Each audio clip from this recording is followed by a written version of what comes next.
मित्र हो, आज आपण आलेलो आहोत चाळीसगाव तालुक्यामध्ये असलेल्या पाटणा देवी येथे.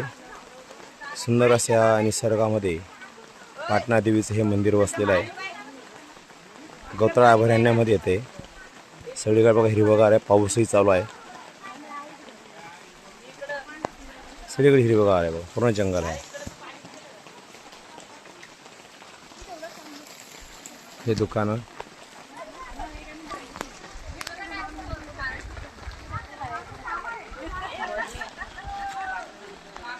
हा रस्ता आहे मंदिरात येण्याचा.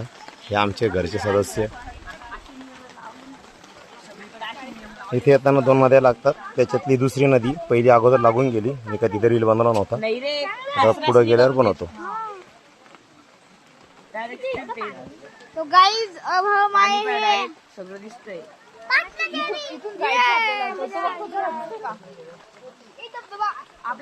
आता आम्ही चाललो आहोत मंदिराकडे. हे मुख्य मंदिर आहे जे खूप जुनं आहे. पाटणा देवी म्हणून फेमस आहे. हा बघा इथे वर धबधबा सुरू आहे. हा धबधबा आहे. पण 2 दिवसापूर्वी तिथे एक अनुचित घटना घडली. एक व्यक्ती इथे गेला होता. त्याचा पाय घसरला, तिथे डोहात पडला, तो त्याचा मृत्यू झाला. त्यामुळे सध्या तिकडे जाऊ देत नाही आहे. हा धबधबा आहे. वर जर गेले ना, या धबधब्याच्या वर पित्तळखोरा लेणी आहे, जी जगातील सर्वात जुनी लेणी म्हणतात पित्तळखोरा लेणी. त्या लेणीचं वर आहे. इथून तुम्ही पायी जाऊ शकता पित्तळखोरा लेणीला. हा रस्ता जायचा, हा पायी जायचा रस्ता इकडं. सुंदर असं हे पाटणा देवी. ढगाळातून आले, पाऊस सुरू आहे. बघा रानडुकरं चालले आहेत, गायब झाले, ते पळालेत.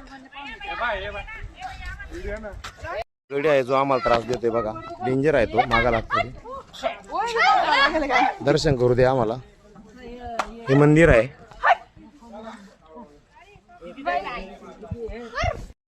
हे मंदिर आहे ते विष्णूचं.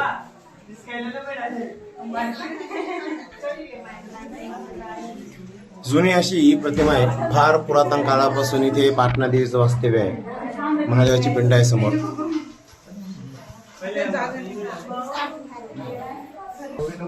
जुनं असं मंदिर आहे. हेमाडपंथी मंदिर सारखं बांधकाम आहे बघा.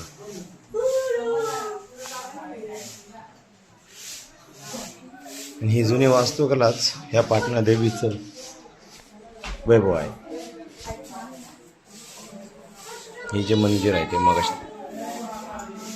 मेन मंदिर पुढं आहे, दाखवतो. हे विष्णू मंदिर.